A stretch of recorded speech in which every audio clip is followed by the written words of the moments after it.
नमस्कार मंडळी, कसं काय वाटतंय? ही जिलबी मस्त वाटते ना एकदम आणि बाजारातून आणल्यासारखी. तर काय ही बाजारातून आणलेली जिलबी नाही आहे, तर घरी बनवलेली आहे आणि एकदम काय 15 ते 20 मिनटात काय घरी बनवून तयार होते. तर एकदम छान आहे खाण्यासाठी पण आणि बनवण्यासाठी पण एकदम सोपी रेसिपी आहे. तर तुम्ही नक्की ट्राय करा, एक वेळेस बनवा. आणि आता उद्या रक्षाबंधन आहे, तर बनवलं तर पण चालतंय. तर काय रेसिपी आवडली तर लाईक करा आणि चॅनलवर नवीन असाल तर प्लीज सबस्क्राईब करा. एकदम असं क्रिस्पी आणि मधी काय आतपर्यंत रस गेलेली जिलेबी बनवून तयार होते. तर चला बनवायला सुरुवात करूया. आता मी इथे एक चाचणी बनवण्यासाठी पातेलं घेतलं आहे. असं उंच साईजचं पातेलं आहे माझ्याकडे. तर हे घेतलं आहे मी. आता ह्याच्यामध्ये आपल्याला साखर घालून घ्यायची आहे. तर साखर मी काय इथं 2 कप साखर घालत आहे आणि तुम्हाला काय कमी करायचं असेल तर 1.5 कप घालू शकलं तर चालेल. 1.5 कप घातला तरी चालेल. तर काय आता मी ह्याच्यामध्ये 2 कप घातले. आता ह्याच्यामध्ये 1 कप आपल्याला पाणी घालून घ्यायचं आहे आणि तुम्ही काय एकच माप ठेवा हे बनवण्यासाठी, म्हणजे तुम्हाला पण समजेल. आणि काय मी तर आता हे कपानीच सगळं करून घेते. तर आता हे कप भरून आपण ह्याच्यामध्ये पाणी घालून घ्यायचं आणि व्यवस्थित असं मिक्स करायचं. आता आपल्याला इथं जास्त पाणी वगैरे घालायचं नाही आणि जास्त पण चाचणी बनवायची नाही आहे. तर आता इथं गॅस चालू करून इथं काय पातेलं ठेवून द्यायचं आणि आता एकत्र मिक्स करून घ्यायचं, कारण की साखर तळाला जाऊन बसलेली आहे. तर मिक्स केल्यानंतर आता ह्याच्यामध्ये आपण काय मी इथं 2 विलायची घालत आहे. तुम्ही काय तुमच्याकडे केसर असेल तर पण घालू शकता, नाहीतर विलायचीचं पावडर पण घालू शकता. तर मी इथं काय अख्ख्या इलायच्या घालते, हिरव्या 2.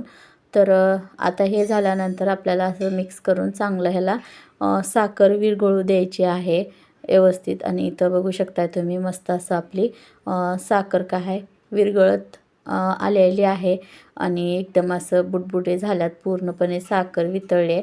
आता ह्याच्यामध्ये काय आपण कलर घालणार आहे. तुमच्याकडे जे असेल तर इथं तुम्हाला कुठल्या कलरची जिलेबी बनवायची आहे तुम्ही इथं घालू शकता. आता माझ्याकडे इथं ऑरेंज कलर आहे, तर तो मी इथं घालणार आहे. आणि आपल्याला जास्त कलर घालायचा नाही, मग ते खातेवेळेस हाताला लागतो. आणि इथं बघू शकताय मी काय एक चुटकीचं असं कलर घातला आहे. आता चांगलं असं मिक्स करायचं आणि आता बघून घ्यायचं की आपली चाचणी बनली आहे की नाही. तर असं घ्यायचं आणि काय एकदम असं हात लावून बघायचा त्याला. आणि जसं आपलं तेल असतं मग चिकट चिकट वाटतं, तसं जर लागत असेल तर काय आपली चाचणी बनलेली आहे. जास्त जर हे झालं तर मग ते काय एकदम जिलबी असं निबर लागते. तर असं नाही करायचं. तर काय एकदम असं चिपचिप झालं पाहिजे हाताला, थोडंसं चिकट, आणि जसं आपण तेलात हात घातल्यानंतर होतं तसं. तर आता चाचणी आपली बनवून तयार झाली आहे, मी साईडला ठेवून दिले. तर इथं दुसरी तयारी करून घ्यायची. तर इथं काय एक पातेलं घेतले. आता ह्याच्यामध्ये मी काय 1.5 कप मैदा घेते आणि चांगला असं भरून घेतला आहे मी मैदा. आणि साधारण 1.5 कपाच्या आसपास मैदा आहे. आता ह्याच्यामध्ये आपण 1 चमचा तूप घालून घ्यायचा. तुम्ही काय डाळडा पण वापरला तर चालेल. तर काय मी इथं गाईचं तूप घालून घेते 1 चमचा.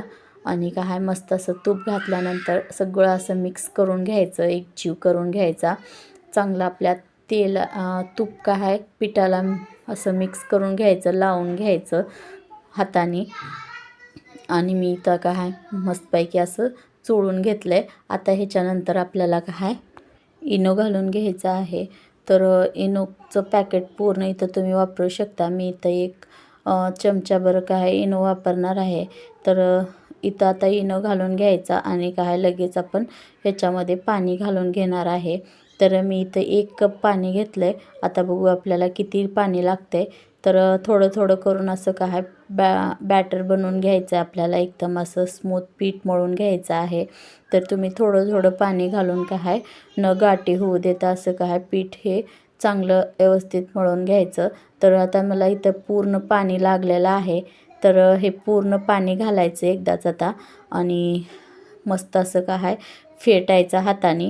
आता पीठ वगैरे आपल्याला मळायचं नाही, तर हाताने असं मस्त असं फिरवत फिरवत फिरवत पूर्ण असं फिरवून घ्यायचं, जोपर्यंत ह्याच्यामध्ये एक पण गाठी राहणार नाही आणि चांगलं असं काय पीठ एकदम सुट्ट होईल असं. तर तुम्ही काय चमच्याने वगैरे केलं तर पण चालेल, पण इथं जास्त तुम्ही हातानेच केलं तर काय गाठी वगैरे होणार नाही आणि एकदम असं पीठ आपलं काय चांगलं फेटलं जातं आहे. आणि इथं बघू शकता मी असं मोठीनं काय याला एकदम असं हे करत आहे. तर तुम्ही पण अशाच पद्धतीनं बनवा, मग काय जिलबी मस्त असं फुगते आणि रस काय आतपर्यंत काय पिते. तर काय असंच करा आणि मस्त बनते रेसिपी. आणि रेसिपी आवडली तर प्लीज लाईक करायला आणि चॅनलला सबस्क्राईब करायला विसरू नका. आणि तुमचं काय असं राहायला पाहिजे, पीठ तुटलं पाहिजे आणि पातळ असं हे झालं पाहिजे. तर अशा पद्धतीने बनवून काय पटकन आता जिलब्या बनवायचं. तर बघू शकता आणखी एक वेळेस पीठ कसं खाली पडते आणि मस्त असं काय आता ह्याला ठेवून द्यायचं साईडला. आणि काय बघू शकता इथं मी पूर्ण पाणी वापरलं आहे, 1च कप वापरलं आहे, जास्त पाणी वापरायचं नाही आहे. एकदम पातळ झालं तर मग त्याची जिलबी बनत नाही. तर आता ह्याला साईडला ठेवून द्यायचं. आता मी काय आता जिलेबी बनवण्यासाठी इथं दुधाचं पॅकेट वापरलं आहे. तुमच्याकडं जर ते हे पायपिंग असेल तर काय बॅग वापरायची, तर माझ्याकडं नाही आहे ते. तर मी दुधाचं पॅकेट घेतलं आहे. आता 1 ग्लास घ्यायचा आणि ह्याच्यामध्ये दुधाचं पॅकेट कट करून घेतलं इथं. तर आता ह्याच्यामध्ये आपलं जे पीठ आहे ते भरून घ्यायचं जिलेबी बनवण्याचं. तर तुम्ही चमच्याने वगैरे असं नाहीतर हाताने पण घालू शकता. आता मी इथं काय चमच्याने थोडं थोडं करून पीठ घालून घेते. आणि तुम्हाला काय थोडंसंच पीठ घालायचं आहे, कारण की आपले दुधाचं पॅकेट मोठं राहत नाही. तर असं थोडंसं पीठ घालायचं आणि मागणं काय असं मस्त गोल गोल करून काय ह्याला थोडंसंच बारीक असं एज करून घ्यायचं, कट करून घ्यायचं पुढचा भाग. आणि लई मोठा करायचा नाही तर मग लई मोठ्या जिलब्या होतात. तर काय छोटंसंच उगी होल करून घ्यायचं.